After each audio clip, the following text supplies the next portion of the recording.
Hello mga kababayan, kumusta po kayo? Kasama niyo na po ngayon si Ka Eric sa ating video analysis at video talakayan. Magandang araw sa ating lahat at saan mang panig ng mundo, saan mang bahagi ng Pilipinas. Sana po ay matatag pa rin tayong lahat sa pagharap sa paghamon na ating sinusuong sa pang-araw-araw na buhay na ating nilalandas. Mga kababayan, sa puntong ito, bibigyan natin ng paglilinaw itong umaangat na interes ng taong bayan. Kung ibubulgar na ba ni Ginoong Saldico ang kanyang nalalaman tungkol sa tinatawag na ransom money na ginamit sa pagpapadukot kay Pangulong Duterte nila Marcos at Romualdez para ipatapon si Pangulong Duterte sa Netherlands at ipakulong ng iligal sa ICC. Marami na pong isiniwalat si Saldico. Isa na dito ang pag-pinpoint niya directly by his direct testimony na si Marcos Jr. at si Martin Romualdez ang mga mastermind. Ang pinakapunong sentrong salarin na nag-utos kung paano gumawa ng mga insertions at dambungin at durubuhin at kurakutin ang bilyon-bilyon hanggang trilyon pesos na pundo ng mamamayan at ng ating pamahalaan ay walang iba kundi si Marcos Jr. It is Saldico ngayon ang nakakapagturo direkta sapagkat mayroon siyang direct participation and direct knowledge.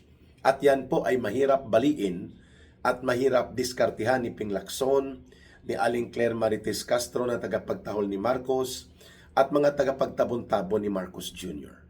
Saldico is not only a participant, he is among the main executioners sa pagpapatupad ng mga sindikato sa pangungulimbat at pangungurakot nila Marcos at Romualdez at kabahagi si Saldico sa top level na sindikato. Kaya ang direct knowledge, personal experience at ang aktual na paglalahad ni Saldico ng krimen, the criminal trails in the system of crime operations of plunder and massive corruption ay credible at hindi po ito nangangailangan pa kaagad ng sinumpaang salaysay because of his circumstances na nasa abroad siya. Pero baka mayroon ng ginawa niyan si Saldico na hindi pa niya sinasabi na nag-avail na siya ng legal services sa abroad kung saan man siya ngayon naroroon.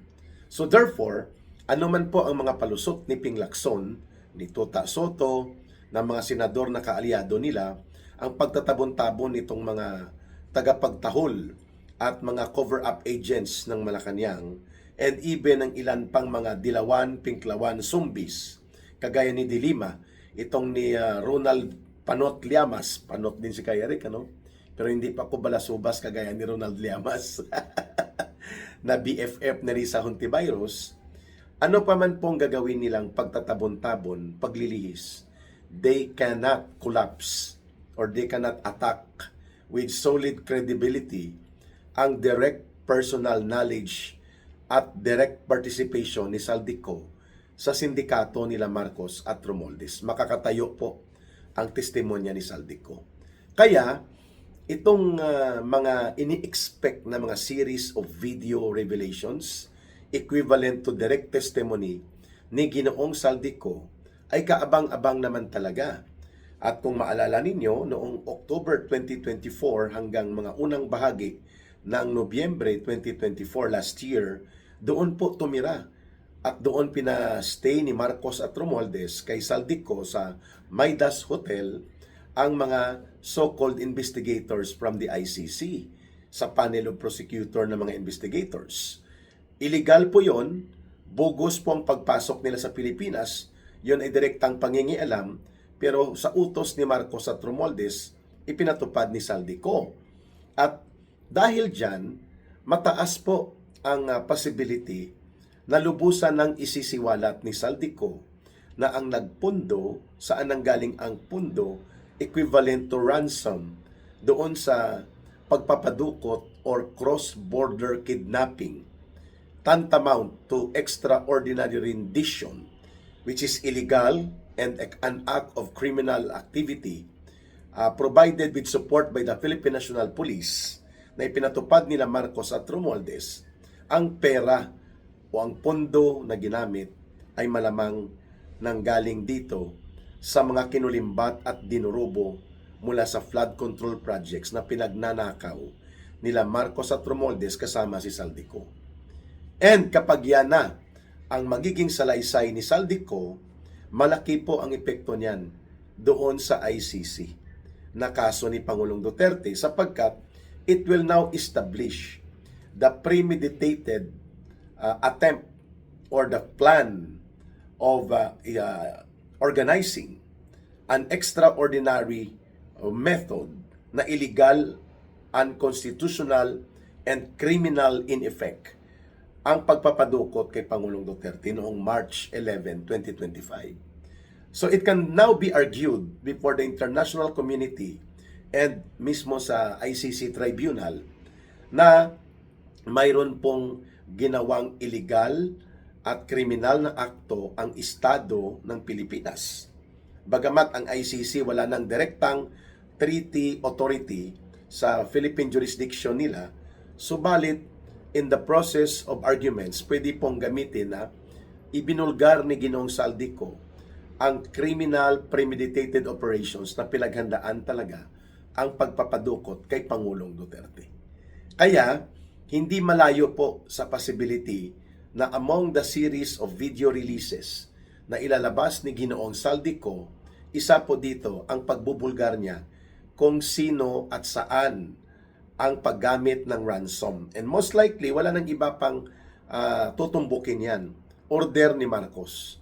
At kung magkano ang ginamit nila ni Romualdez at saan kinuha ni Saldico, yan ang kaabang-abang. Kasi nga, di ba, bodeguero nila si Saldico, bankero. Doon sa Valle Verde po, nakaimbak ang bilyon-bilyon na mga pera na pinagdi-deliver kinakamada ni Saldico sa kanilang lahat.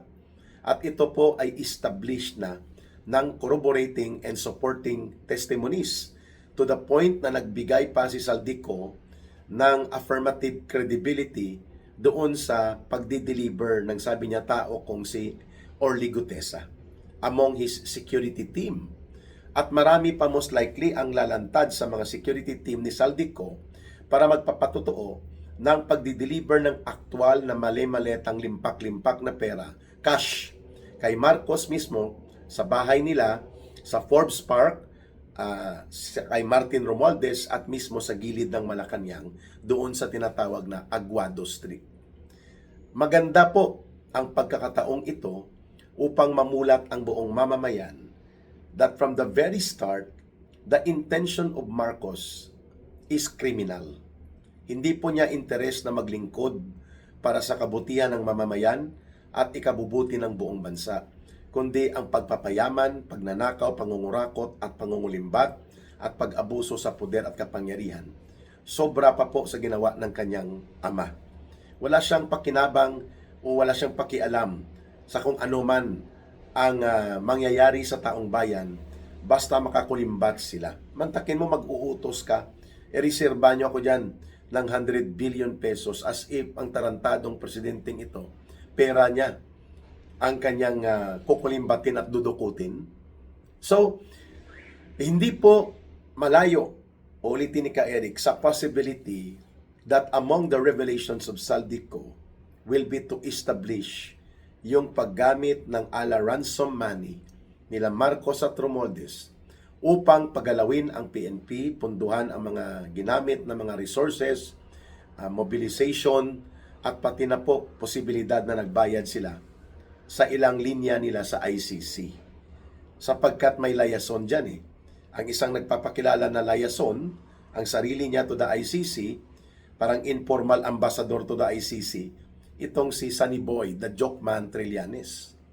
Ngayon, kung ibubulgar ito ni Saldico, pati ang ICC ay mailalantad na nagpapabayad pala ito. Kung magkano, si Saldico ang makakaalam niyan. Pero napakalaki po ng possibility na ang mga kinulimbat at dinurobo at kinurakot na pondo mula sa flood control projects na ang nagbubodega at nagbabangkero ay si Saldico, yun po ang ginamit para bayaran most likely ang mga operatiba mula sa ICC. At pati na po ang lahat ng logistical and mobilization expenses, including sa mga pulis na idineploy noon sa pangunguna ni General Diwata Torre. Aba, magandang kwento ito, ano? Nakaka-interest ng taong bayan ang mga inilalabas ni Saldico sapagkat galing sa kanyang buong karanasan. Hindi pa buo ang paglalahad, pero from the entirety of his experience as a criminal operator within the circle of the criminal syndicate of Marcos and Romualdez, it makes interesting to listen on the part of the people sa mga revelations ni Saldico. Kaya naman, ako ay may teorya na pinangahawakan na binayaran nga nila Marcos at Romualdez ang ICC upang gumalaw ito, magpalabas ng kunwari arrest order at mabilisan na isagawa ang tinatawag na pagpapadukot kay Pangulong Duterte. Cross-border kidnapping tantamount to extraordinary rendition, which is illegal and an act of crime against the basic rights and basic protection of the civil political rights ng isang tao, kagaya ni Pangulong Duterte, at ito ay isang napakalubang pagtataksil laban sa mamamayang Pilipino. So Saldico, kung naririnig mo man po o makakaabot sa iyo ang panawagang ito, nananawagan po sa inyo ang sambayan ng Pilipino, itodo na po ninyo. At tama po kayo, right now, you are marked for death. Kayo po ay tinatarget na papatayin sa kapasidad at motibo at history nitong gobyerno ni Marcos at Romualdez. Hindi malayo po na mangyari sa inyo ang inyong nauna ng nakukuhang impormasyon kung hindi ka mag-iingat. Kaya po mag-execute na po kayo dyan ng affidavit ng sinumpaang salaysay, kasama po magsisilbi na yan na anti-mortem statement sakali mang ang kademonyuhan nila Marcos at Romualdez ay umabot sa iyo, na wag naman po sana, no? Wag sanang ipagkakataon na yon ay mangaganap sa iyo, sapagkat you are doing now the redemptive action, yung pagbawi at pagbangon ng iyong pagkatao at ng iyong value as a human being sa mga nagawa mong kasalanan sa taong bayan. Ito ngayon ay tinatanggap nila ang iyong pagbubunyag. Do it right, do it more, and do it all. Yun po ang panawagan ng taong bayan. Sa mga kababayan natin po, abangan natin, kasi may part 3 pa, may part 4 pa daw, itong video testimony and revelations na inilalabas ni Ginoong Saldico. And on my part, si Ka Eric po, nag-aanda na ngayon ang mga mamamayan para dumagsa sa mapayapang pagtitipon at mga pagkilos. 2 o 3 venues po, pero ito lahat ay magkakadugtong. Ang pinakamalaking pagtitipon dyan sa pangunguna ng kapatirang Iglesia ni Cristo ay buong Pilipinas. Magtitipon-tipon sila, lalo na sa Luzon area. Mahigit 1 milyon ang tinatarget dyan na makakapag-abot ng pagtitipon-tipon sa may Luneta, Quirino Grandstand area. Yan, magkatabi lang po yan, dyan sa lungsod ng Maynila, near Luneta, itong Quirino Grandstand. At mayroon din pong pagtitipon, 3 araw din po ito. Mayroon kaming marcha mula sa EDSA Shrine at makikipag-link up kami ang Bangon Sambayanan at Marcos Resign Movement doon sa People Power Monument, alas 7 ng umaga ngayon.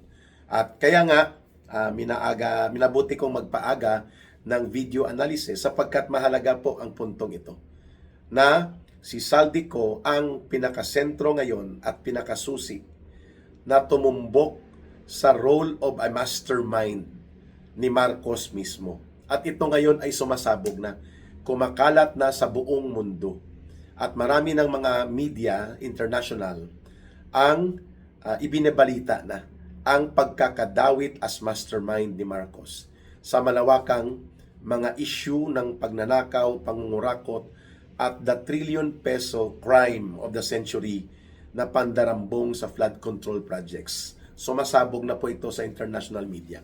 At kahapon nga lang po, mga kababayan, may balita na lumabas na sa economics and stock market na bumagsak at patuloy na bumabagsak ang Philippine stock market at dumadaos-dos todo-todo ang value ng peso against the dollar. At hindi na po malayo na ang mga investors ay umalis na.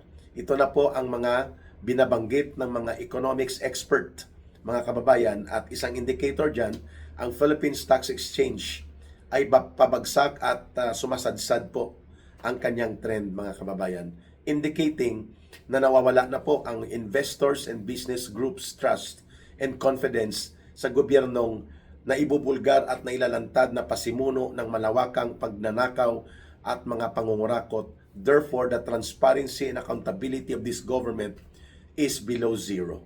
Yan. So abangan natin ang pagbubunyag ni Saldico sa ransom money na ginawa. Okay? Mga kababayan, tandaan po natin, ito ay isang pagbubunyag na hindi pa natatapos at ito naman po ay magiging isang paglalakbay para naman po sa mga mamamayang Pilipino na wag po nating kalimutan ang kontribusyon ito na pagbubunyag na ginawa ni Ginoong Saldico is more than enough for us to realize that we deserve a better government than the one we have right now sa kay Marcos. So, mga kababayan, abangan po natin ang pagtitipon ngayon ng ating mga kababayan sa iba't ibang panig ng Pilipinas at may iba pang mga solidarity actions sa Europe, sa US ng mga Filipino communities. Magbabalik po mamaya ang live stream ni Ka Eric direct where the action is. Along EDSA, magmamarcha, magtitipon-tipon ng mapayapa ang taong bayan. Ang panawagan ay dumadagundong. Marcos, resign now. Ito po muli si Ka Eric. Magsasama-sama tayo at abangan po ninyo ang pagbabalik ng ating mga updates na ito. God bless the Philippines. God save the Philippines. Mabuhay ang sambayan ng Pilipino. Mamahalin natin ang bansang Pilipinas sapagkat walang ibang magmamahal nito kundi tayo ring mga Pilipino. Para sa Diyos at sa Pilipinas nating mahal, ito po si Ka Eric. Bye for now. Mabuhay.